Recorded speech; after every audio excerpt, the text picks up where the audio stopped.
Thank you, Senator Bozeman, and congratulations on your gavel. Look forward to working with you and with the ranking member. Thank you. Ms. Rollins, so good to see you. I really, really appreciated you coming to the office last month and the great discussion that we had. As you know, the agricultural industry is the economic engine of Nebraska. We grow a lot of corn and beans and wheat and sugar beets and livestock. So we understand the necessity of having that strong economy for our state, that food security, how important it is for our country, and I look forward to working with you in the future on that. Thank you. You noted in your testimony that we must demand strong and steady markets for our agricultural bounty, and this is a statement that I hear consistently from our producers as well. One of those really important markets for Nebraska's agriculture is biofuels. In his day one actions, President Trump emphasized the need for our country to be energy dominant. The president has long recognized that ag producers have a role to play in producing abundant homegrown energy, and he took steps in his executive order declaring a national energy emergency so that we can continue to allow for the sale of E15 year-round. And I've long led an effort to make this policy permanent. And I look forward to working with my colleagues to deliver on that part of the president's agenda. We know that there's going to be a number of other biofuel decisions that will be made in the coming months that will have significant impacts on the biofuel market. I know you've heard from a number of my colleagues on this committee about the importance of that. Can you just speak briefly about how you view the importance of biofuel markets for our farmers? I will. And Senator, thank you. Love being in your office and meeting Fred Fischer, and really look forward to hopefully having more conversations in your office and in your home state of Nebraska, which is one of the shining stars of our country.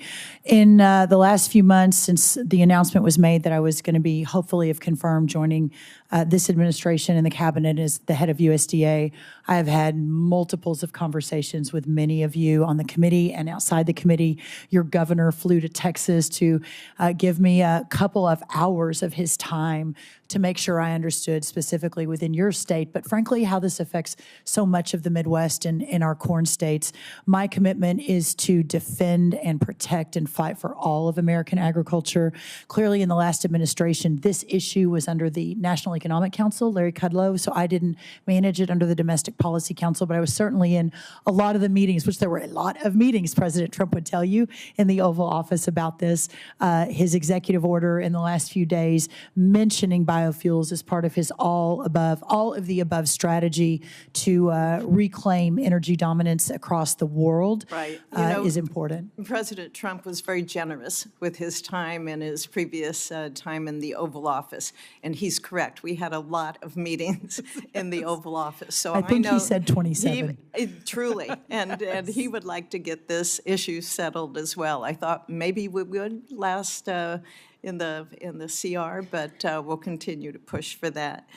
What we've seen over the last 4 years and what I've heard has been a lot of disappointment from Nebraskans about the lack of any kind of trade agenda from the Biden administration. In fact, for the first time in decades, we've had an agricultural trade deficit.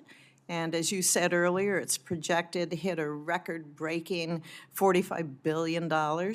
I understand there can be a variety of factors that impact a trade deficit, but I am concerned that part of this stems from there being really any kind of clear agricultural trade agenda from the last administration. We cannot see that happen again. Can you talk about how you would both hold our current trading partners accountable and the role that you will or that you would want to see USDA play in developing these new export markets? Yes, Senator, and that $45 billion, what's remarkable about that is 42% of that is just in the last year. Yes. So the wheels are falling off, and it is very, very important that the wheels get put back on as soon as possible. I think for those that know me for a long time, but even Senator, you and I have just gotten to know each other in the recent months, know that I am a relentless cheerleader for whatever it is that I have been called to do, and for this moment in my life, and to meet this moment, as Scripture says, I am called to take agriculture to preserve our rural communities and take our products to the world and work around the clock to ensure that that sort of trade deficit begins to peel back, and hopefully by the end of our time here in the next 4 years is completely gone. And in fact, we are back in the positive. And I believe we can do that. I mentioned earlier, I think President Trump is the consummate deal maker. His heart for rural America and for our farmers and ranchers, I think, will hopefully lead the way. I certainly will be right next to him, whispering in his ear as we move forward on this. And I think and hope and pray that we can begin to solve for this immediately. Great. Another area that I focused on is how precision ag technology can help our farmers and ranchers to achieve better yields and reduce environmental impact, improve economic returns. I've had a number of bills on that I'm going to be reintroducing and including hopefully in the farm bill that we work on. Additionally, myself and really the entire Nebraska delegation, along with the University of Nebraska at Lincoln, have been working in a very close partnership with the Ag Research Service on the National Center for Resilience and Regenerative Precision Ag at the University Innovation Campus. And last May, we broke ground on that facility, and I hope that I can continue to work with you to make sure that we get that facility completed.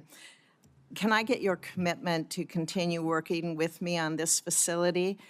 Can I get your commitment to come to Nebraska? We had Sonny Perdue out at the ranch and had a great barbecue with neighbors. We can do that. And then another trip, we can get you to Lincoln and see the ARS facility, what we're doing there. That would be my great honor.